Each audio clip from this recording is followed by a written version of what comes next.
Hey guys, it's Rachel from the Little Ring Lamb. Today I have a book review on The Good Girls by Sara Shepard, the second book in the Perfectionist duology, the final book at that, and the sequel to The Perfectionist. I have a book review on The Perfectionist, which is a book review and discussion, but if you haven't read The Perfectionist or have read it and haven't seen that, I'll link in the down bar. But basically, I'm going to be doing the same thing in this book review. So the first half will be spoiler-free, so if you've read The Perfectionist but not yet read The Good Girls, you'll be fine.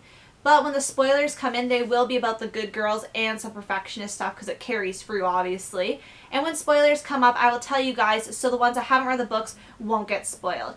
Anyway, if you're new to my book reviews or just need a refresher, I rate my books in 5 different categories. Plot, characters, cover, suspense, and overall in terms of reading them very soon, 5 out of 5, and not so soon, 1 out of 5. As well, if I'm looking down over and looking at my notebook, I didn't quite write down the score this time because I kind of memorized it, but I have almost 3 full pages of notes, so the first part of this video is going to be quite fast.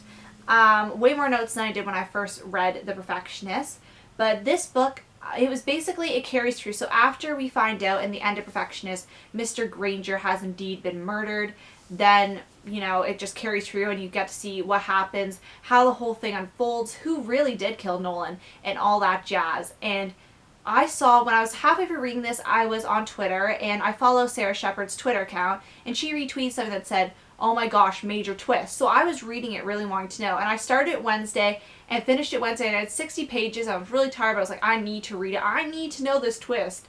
And I also didn't want anybody to accidentally spoil it to me, assuming I read it really fast, because typically I do read most of her books pretty fast.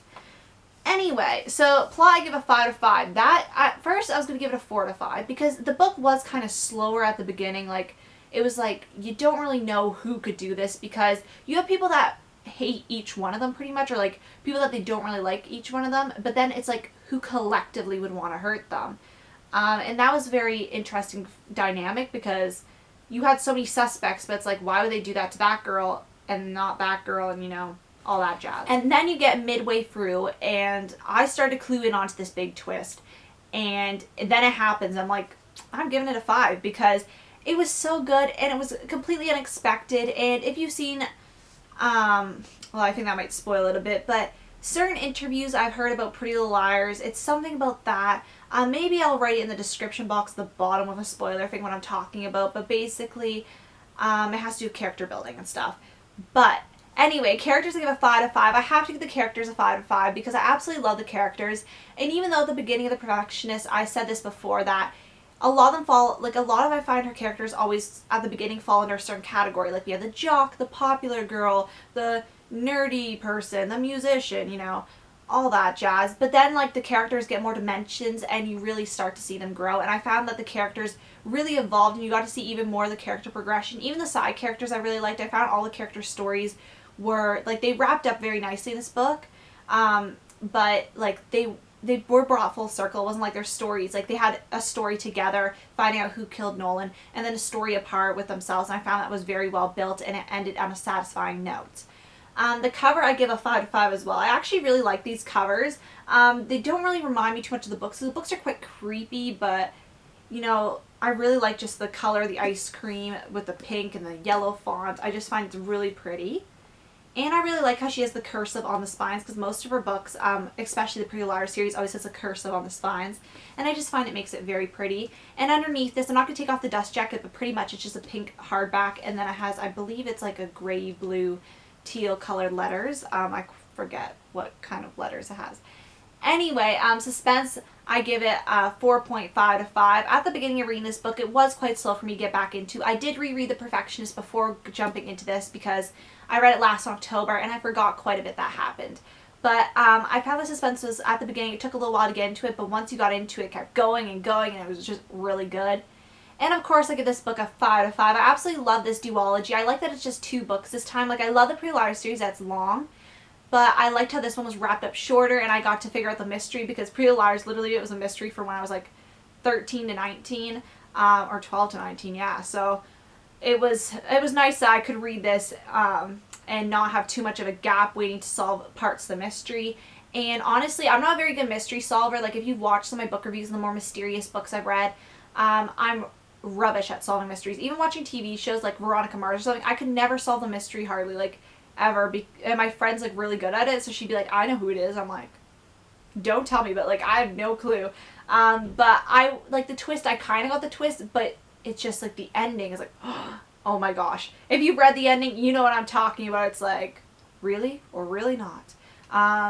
But yeah. So anyway, that has been my spoiler-free book review on The Good Girls. If you haven't read the book, you can come back later and watch this part. So there will be spoilers about Good Girls starting. So I have 3 pages of notes, but my printing progressively gets bigger because I wasn't wanting... Where did my other pages of notes go? Oh, skipped a page in my notebook. 2 pages in between. Oh gosh.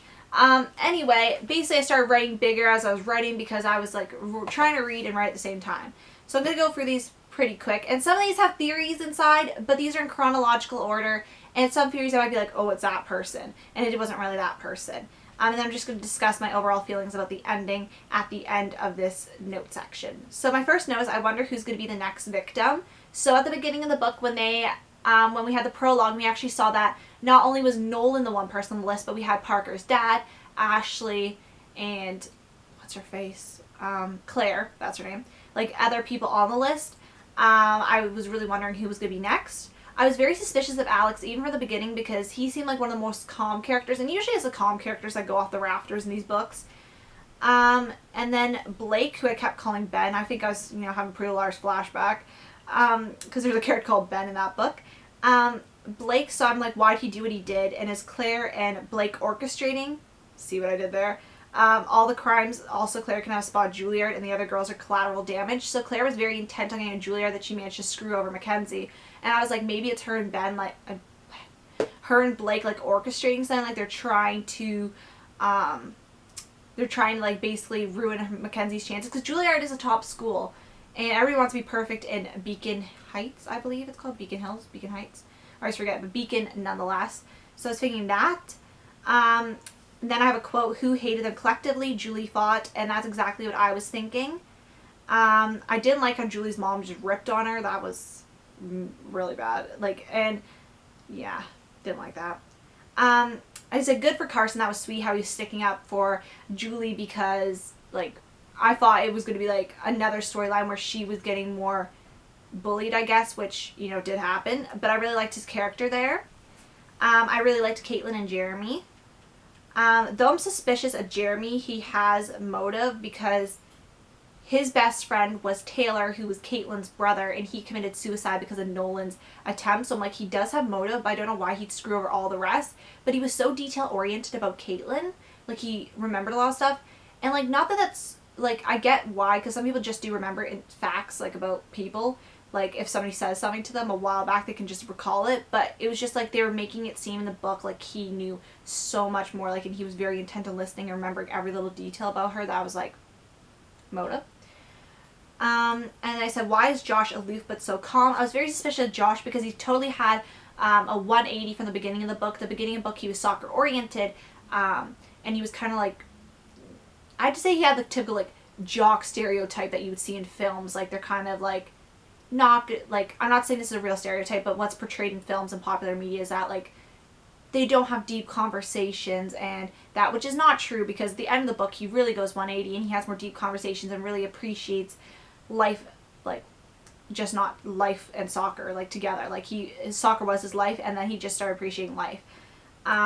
And then Parker's dad is dead, which I was really shocked at because I didn't honestly think that was going to happen, because even though he's in prison and, like, stuff can happen in prison yards and stuff, I was kind of shocked because he was on the list. So Alex for Granger's murder, no wonder he pinned it on the girls. Who knows if he did it? So, like, because he was outside, I was like, oh, he didn't just try to pin it on the girls. But I'm like, did he kill Nolan, or is it just because Mr. Granger was hitting on Ava? Claire's game bit her back when Blake broke up with her, which I really did enjoy because that was kind of really cruel to Mackenzie. Even though Mackenzie really shouldn't have gone after Blake, she kind of did some cruel things in their friendship. Leslie is horrible. We really got to see the evil side of her. Like, we heard about it more in the first book, but in the second book we got to see it. I did not expect Dr. Fielder to be helping Parker fill in her memory gaps. I thought he was stalking her, and I think he was thrown in there kind of as a red herring, so we're like, oh, it's Mr. Fielder. He has something to do with it, but that was really sweet of him.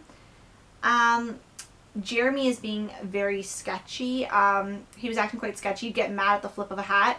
But I understand because his whole life seems to be revolved around soccer because his older brother and his parents obviously love watching the game. That soccer would be like a touchy subject for him. Is Parker only happy someone sees her for her, or does she also have a crush on Fielder? I wasn't sure about that. But then you see later on what really was the issue with that. Carson is going on the suspicious list. I put him on the suspicious list because he was acting quite suspicious, and I didn't know if he was in it with Ashley trying to prank her. I'm happy Julie's friends, Natalie and Nisa, weren't in the pranks. They weren't trying to prank her. I was really happy about that.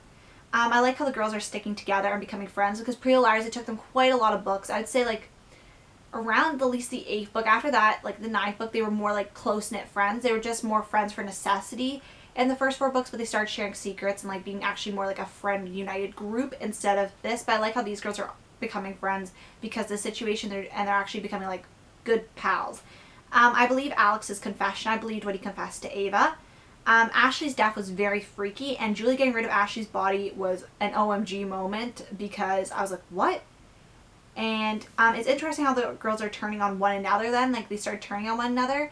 And it kind of like they were discussing, when this whole thing started, they were discussing And Then There Were None by Agatha Christie. Now, I've not read that book, but I read an adaptation, or like not an adaptation, I would say, but like Gretchen McNeil's book called 10 is kind of like a play on that. And they all started turning on each other, like, who did it? Who did it? Who did it? And it was kind of turning into one of those situations.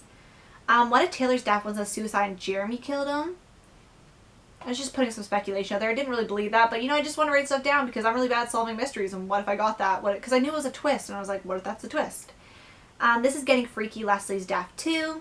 What does Carson know about Parker? Because he was acting quite weird about the notion of Parker. I think someone else is doing the killing and planting it in Parker's head.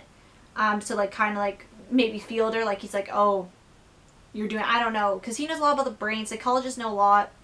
He's a counselor. I'm pretty sure that he'd be a psychologist. Not 100% sure, but I didn't know that. So, okay, I said I retract the earlier statement. I honestly didn't think it was Parker. It was too obvious. So I thought Parker was too obvious of a choice to be doing the killing, because too obvious. And also Sara Shepard has mentioned in an interview, which I was mentioning in my review, a spoiler-free section. She mentioned that in the Pretty Little Liars, it'd be kind of a betrayal for, like, for example, how everybody thinks Arya's A. It'd be kind of a betrayal on the characters, because you grow to love these characters, and maybe you don't love them, but you're rooting for them in the end. And if one of them turned around and was backstabbing the other girls, it'd be kind of like a betrayal to the viewer/reader. So I was like, it can't be Parker. And then I put, I knew it. I think Parker is going to go after Julie. I don't know what I knew it was part of. Probably should have wrote that down. I think Parker is going to go after Julie because she was going after everybody. What's up with Jeremy's attitude? Didn't like that. I think the police are on to Parker, though the police are acting weird about Parker. Maybe she's dead and Julie still thinks she's alive. And then I put in big caps, I was right, total twist. Though I didn't expect Julie to be the killer. Like that, oh my gosh, that twist was amazing. And that makes sense Parker wasn't there in film studies class, because all the other groups, if you think about it, had 4 kids and they had 5, even though there is those classes where you have the odd numbers, but they're at an elite school, so you'd think like the classes would be smaller and even numbers because it's easier for group work, but you never know. It makes sense Julie pretends to be Parker because that's where Parker's chapters came in. What does that even mean? It makes sense Julie pretends to be Parker because that's where Parker's chapters come in. Oh, so Parker's chapters kind of play off each other, it kind of seems. That's what I thought. I'm happy Ava's father talked to her. I like how Mac's story wrapped up. Aw, Caitlin and Jeremy. Julie escaped. What? So Parker is alive, or isn't? So I quickly went through that because I wanted to say, I believe in the end actually Parker was dead and it's Julie because she didn't get the proper help. But at the same time, wouldn't the police know if Parker was alive unless Parker escaped? Because obviously they had a dead body if everybody thinks she's dead. So I was a little confused about that. But that twist, I was like, oh my gosh. Because it doesn't tell you if she is alive or she isn't, but you just assume she isn't, and Julie didn't get the proper help because she escaped. But I'd like to see a spin-off with Julie. Like maybe Julie going, Julie getting her own spin-off and going after them again, or something, like an extra book or something, or like a novella. That'd be really cool because she's such a complex character. I really liked that twist, how she pretended to be that, and I really liked that because I saw the interview with Sara Shepard and I was like, that can't happen in this book. And it did happen, and I really, really enjoyed that twist because also it was a duology, so you're not having 17 books and one of the main characters betrays the other characters. It's a duology, so you can do that without screwing over the reader, essentially. Which it wouldn't really be screwing over the reader, but the reader would be kind of like, what? Like, I just rooted for this character, then I went and screwed over everybody else. But I really did enjoy that. I really loved this book. It was such a good book. I really want to reread now the first and second book. I think I'm going to reread them, try to reread them at least again next year, if not again this year, because I really want to go back and see all the like clues that Parker and Julie are the same character. Maybe I'll rewatch my old book review on The Perfectionist, but I just found those amazing twists. It was so good. And yeah, so definitely if you've read it, let's discuss in the comments. And I want to thank you guys so much for watching, and I'll see you guys later. Bye.